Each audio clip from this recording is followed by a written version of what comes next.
अस्सलामु अलैकुम वरहमतुल्लाहि वबरकातुहू। आज के इस सबक में हम गर्दान के सीगे निकालने का तरीका सीखेंगे कि किस तरह हम गर्दान के सीगे निकालेंगे, और ये आसान तरीका है, बच्चों को जल्दी याद हो जाता है। आप देख रहे हैं कि हाथ की उंगलियों का स्केच जो है वो पीछे नज़र आ रहा है बैकग्राउंड पे, और आगे गर्दान लिखी हुई है। पहली लाइन जो है इसमें लिखा हुआ वाहद, तस्निया और जमा। दूसरी लाइन में गर्दान लिखी हुई है, उसके शुरू में लिखा हुआ सीगा मुज़क्कर गायब। तीसरी लाइन में सीगा मुन्नस गायब। चौथी में सीगा मुज़क्कर हाज़िर या मुखातिब। पांचवी में सीगा मुन्नस हाज़िर या मुखातब, और छठी में सीगा मुज़क्कर मुन्नस मुतकल्लिम। अब आप सीगा निकालने का तरीका सिखाएंगे बच्चों को। जो भी गर्दान होगी सबसे पहले उसका नाम लिया जाएगा। जिस तरह इस गर्दान का नाम है फ़ेल माजी मुतलक मुस्बत मारूफ सही असबाब फ़ातह यफ्ताह। सीगा वाहिद मुज़क्कर गायब। फ़ाअला, क्या फ़ाअला बोलेंगे जब फ़ाअला, तो इसके शुरू में बोलेंगे फ़ेल। अब फ़ाअला जब बोला तो फ़ाअला के साथ आप बताएंगे, सीगा बताएंगे कि फ़ेल माजी मुतलक मुस्बत मारूफ सही असबाब फ़ातह यफ्ताह। सीगा कौन सा है? यानी वाहिद का। सीगा कौन सा है? वाहिद का है। और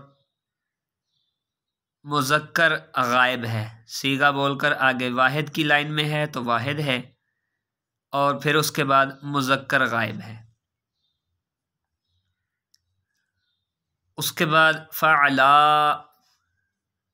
ये तस्निया की लाइन में है तो सीगा तस्निया का होगा, और दूसरी तरफ से लाइन देखी तो मुज़क्कर गायब की है तो मुज़क्कर और गायब।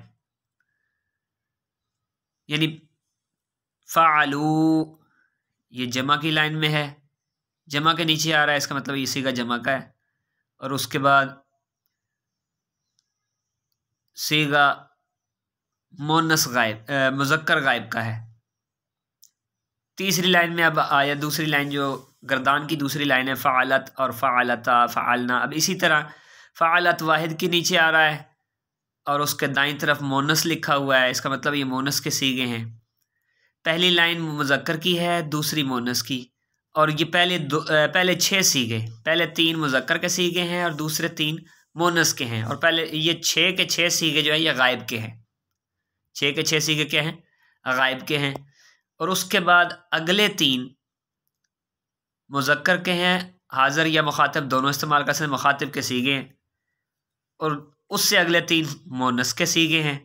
ऊपर से देख लेना है सीगा किस के नीचे आ रहा है। वाहिद के नीचे आ रहा है तो सीगा वाहिद का होगा, तस्निया के नीचे आ रहा है तो तस्निया का होगा, जमा के नीचे आ रहा है तो जमा का होगा। उसके बाद आखिरी 2 सीगे जो हैं ये मुतकल्लिम के हैं। आखिरी 2 सीगे मुतकल्लिम के हैं। सीगा मुज़क्कर मुन्नस मुतकल्लिम। मुज़क्कर और मुन्नस के लिए ये दोनों इकट्ठे ही इस्तेमाल होते हैं। अरबी ज़ुबान के अंदर एक के लिए एक का कलमा, 2 के लिए अलहदा कलमा इस्तेमाल किया जाता है यानी तस्निया, और जमा के लिए अलहदा कलमा इस्तेमाल होता है। 2 के लिए अलहदा कलमा इस्तेमाल होता है। जो 2 के लिए इस्तेमाल करते हैं उसे तस्निया कहते हैं उर्दू में। बाकी किसी ज़ुबान में 2 के लिए अलहदा कलमा इस्तेमाल नहीं किया जाता, लेकिन अरबी ज़ुबान ऐसी है, इतनी वसी तरीन ज़ुबान है, इसके अंदर 2 के लिए अलहदा कलमा इस्तेमाल किया जाता है। अब यहीं से हम तर्जमा करने का तरीका सिखाएंगे। मिसाल के तौर पर ये गर्दान मुतलक है, माजी की है, माजी यानी गुजरा हुआ ज़माना, मुस्बत की है, इसमें मनफी का माना नहीं पाया जा रहा, मारूफ की है, मजहूल नहीं पाया जा रहा। अब आप तर्जमा करते हुए बच्चों को सिखाएंगे। वाहिद का सीगा फ़अला, वाहिद का सीगा है, पता चला काम करने वाला कोई एक शख्स है। मुज़क्कर है या मुन्नस, वो बच्चा बताएगा जी ये मुज़क्कर का सीगा है। अच्छा, गायब है या मुखातिब, तो वो गायब साथ लिखा हुआ है, गायब का सीगा है।